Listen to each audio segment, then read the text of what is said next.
Et si tu prends un polynôme tel que p de 0 égale 0 et que p' de 0 est non nul, et si tu prends un polynôme dans C de x qui vérifie ces conditions-là, c'est-à-dire que 0 ça va être un 0 d'ordre 1 de p,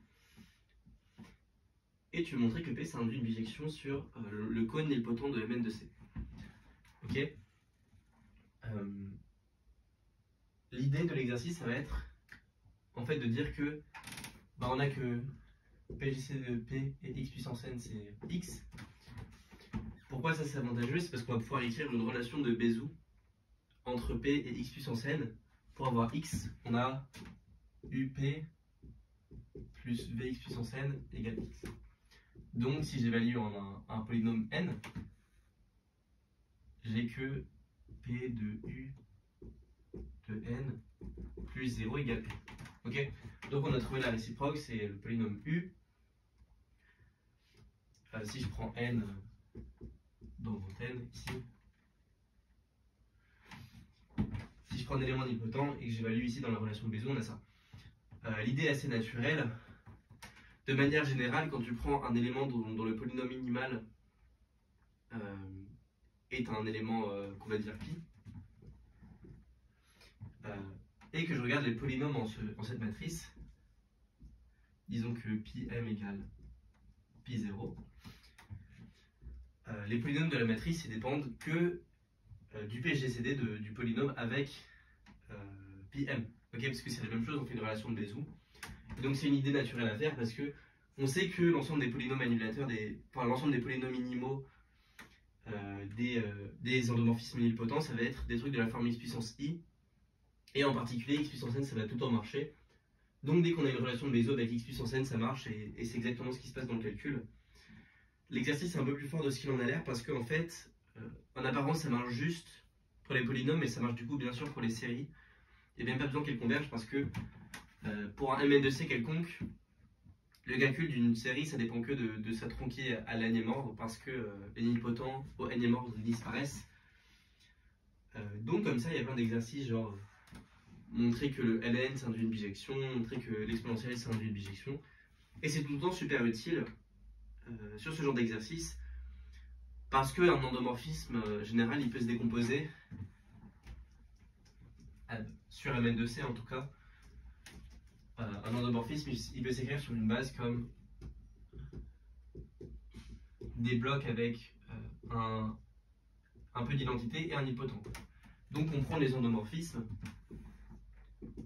c'est à peu de choses près comprendre les nilpotents, et c'est pour ça que c'est un énoncé qui est trop cool.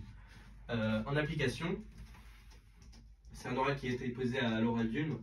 La première question c'était ça, et la deuxième question c'était en application.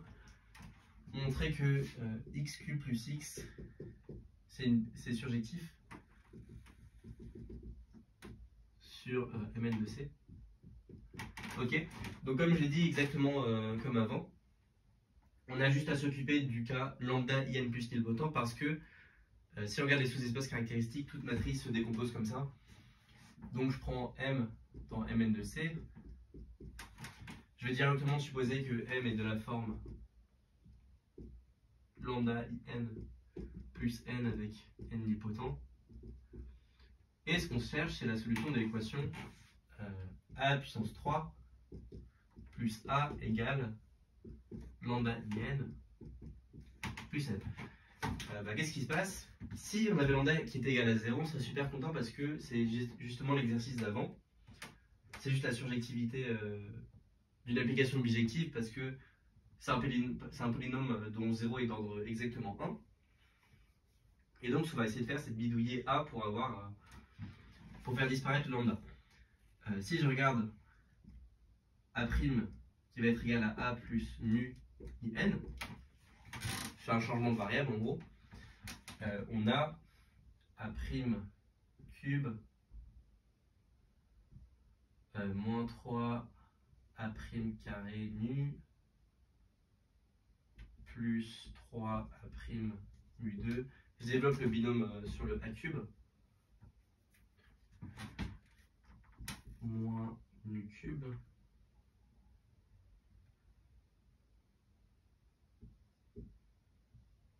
in plus A' moins mu in égale lambda in plus n.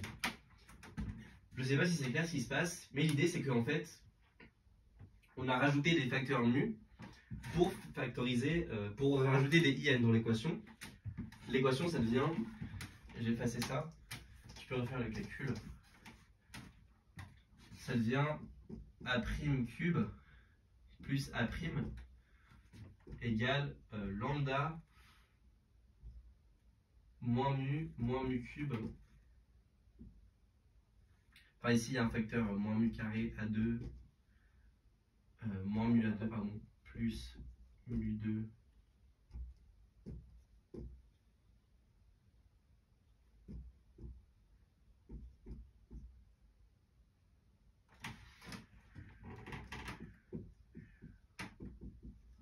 Voilà, tout ça pour dire que en faisant ce changement de variable sur le A, on a rajouté des coefficients devant le in.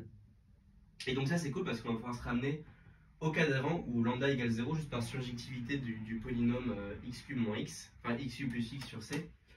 Ça, ce coefficient, je peux choisir lui pour que ça disparaisse. Ok. Et on se retrouve à essayer de trouver une équation polynomiale en A. Là c'est des A'.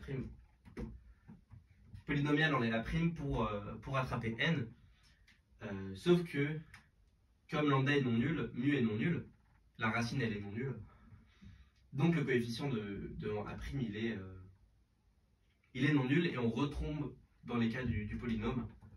Et donc on trouve un antécédent A pour l'équation ici. Voilà.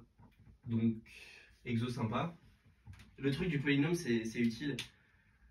Le truc du polynôme nilpotent, ça peut permettre de gagner beaucoup de temps et je trouve que c'est pas vraiment trouvable sur l'exercice, surtout qu'en général ce qu'ils font c'est que, enfin c'est pas ce qu'ils font mais en général c'est des fonctions où tu as l'impression que ce qui va être utile c'est pas du tout ces conditions là. Par exemple sur ln, essayer de montrer que ln c'est une bijection sur les nilpotents, bah tu as envie d'utiliser des trucs de ln plutôt que cette condition là. Et donc c'est assez déroutant et c'est bien d'avoir en tête que ça induit une bijection. Voilà, exercice sympa.